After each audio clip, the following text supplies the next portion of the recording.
Questa avventura nel nord della Sardegna inizia col botto.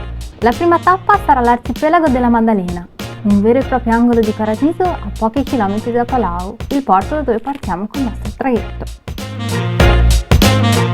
Per spostarsi nell'isola della Maddalena e Caprera è praticamente d'obbligo avere un mezzo di trasporto. Quindi noi abbiamo deciso di imbarcare il nostro scooter, così saremo liberi di spostarci con agilità. Non avete uno scooter con voi? Tranquilli, potrete noleggiarlo appena arrivati sull'isola. Ci sono 2 compagnie di navigazione che offrono partenze ogni mezz'ora e la traversata dura solo 15 minuti. Il prezzo non è esagerato, intorno ai 26 euro andata e ritorno compreso di mezzo. Si può fare il biglietto direttamente in porto prima della partenza.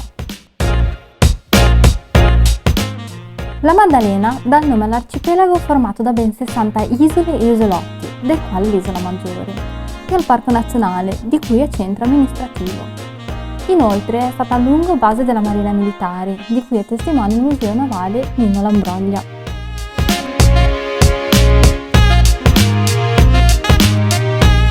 Appena attraccati ci siamo diretti verso la parte occidentale dell'isola della Maddalena. Il paesaggio è a dir poco mozzafiato e l'acqua è cristallina, qualcosa di surreale davvero. Dopo qualche chilometro e qualche stradina sterrata, siamo giunti alle famose Cala Francese e Cala Carlotto, dove ne abbiamo approfittato per fare un bagno rinfrescante.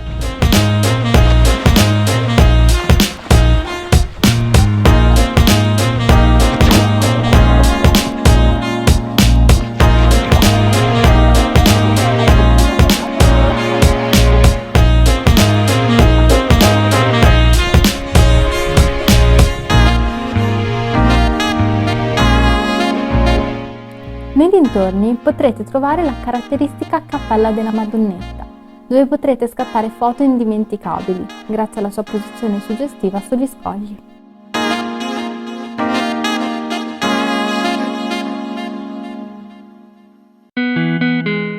Caprera è la seconda isola più grande dell'arcipelago ed è raggiungibile dalla Maddalena attraverso un ponte lungo 600 metri. Oltre che per la sua impareggiabile bellezza, l'isola è famosa come ultima residenza di Garibaldi, che qui visse per 26 anni. È questo uno dei motivi per la quale siamo andati alla scoperta di una spiaggia, chiamata appunto Cala Garibaldi. Proprio qui si può vedere ancora il molo dove lui attraccava le sue imbarcazioni. Dopo aver parcheggiato lo scooter davanti a Cala Garibaldi, abbiamo preso il sentiero sulla destra che porta ad altre bellissime calette. Una fra tutte è Cala Serena, oserei dire una delle più belle calette di tutta la Sardegna. Appena arrivati siamo stati accolti da un simpatico cinghialetto che si divertiva a rubare i sacchetti o le borse frigo dei bagnanti che contenevano del cibo. Diciamo pure che ormai era diventato un pro.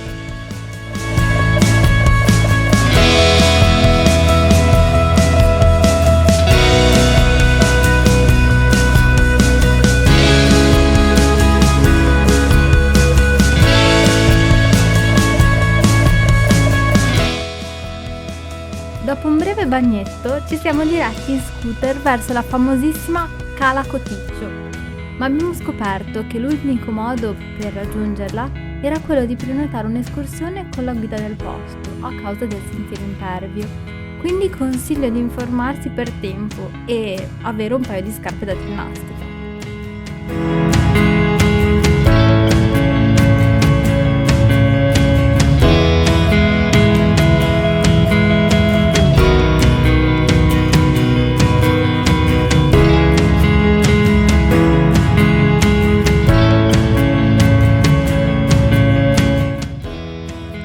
Così noi abbiamo deciso di passare l'ultima nostra ora prima del traghetto di ritorno a Cala Brigantina, un'incantevole baia a sud di questa meravigliosa isola.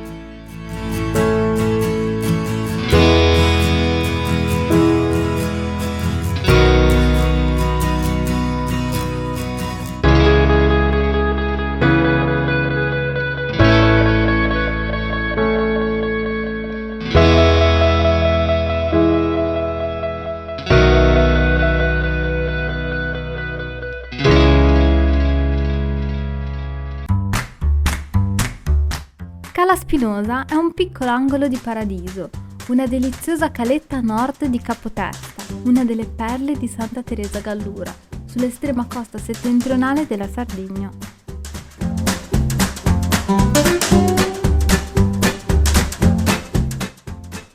Una volta arrivati, abbiamo fatto una piccola passeggiata fino al mitico faro delle Bocche di Bonifacio e subito ci siamo innamorati del magnifico paesaggio.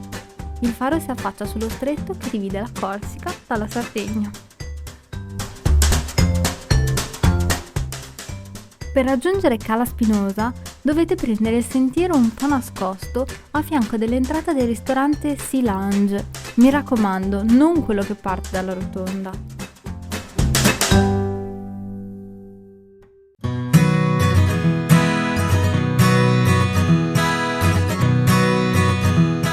Per raggiungere Cala Licossi abbiamo lasciato lo scooter nell'ampio parcheggio all'inizio del sentiero, che nel giro di 10 minuti ci ha permesso di arrivare in questo piccolo angolo di paradiso. Il sentiero è piacevole e il paesaggio circostante è da perdere il fiato. Qualche posa fotografica qui è proprio d'obbligo. Le acque qui sono davvero limpide. Vi consiglio di fare un po' di snorkeling per ammirare i fondali di questo splendido posto. Se lo snorkeling non fa per voi, potrete fare qualche tuffo dalle innumerevoli sporgenze di roccia a picco sul mare, che sembrano quasi fatti apposta. Licossi è una delle spiagge più affascinanti di tutta la Sardegna, una vera perla nella costa paradiso. Il lato negativo è che, essendo così bella, è anche molto gettonata.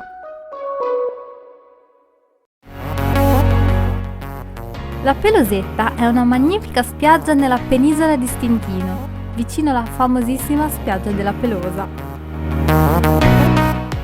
È perfetta per chi non trova posto nella spiaggia principale e permette di ammirare da vicino la Torre della Pelosa e l'isola dell'Asinara.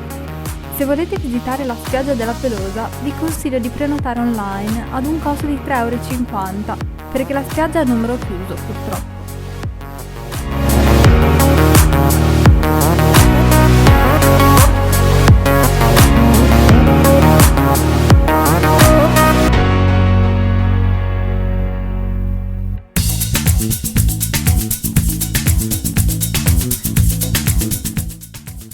Alghero è una bellissima città storica di 44.000 abitanti, situata nell'estremo nord della costa occidentale della Sardegna. È anche conosciuta come la capitale della Riviera del Corallo. Se ci fate caso, conserva infatti gli influssi della dominazione catalana, nota anche come Barceloneta.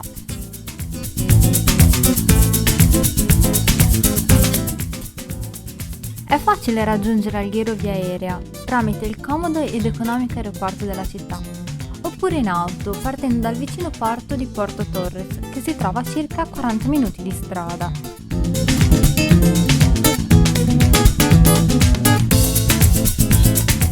Qui ne abbiamo approfittato per fare una bella passeggiata lungo i bastioni del porto, che conservano ancora i vecchi cannoni che venivano usati per difendere la città.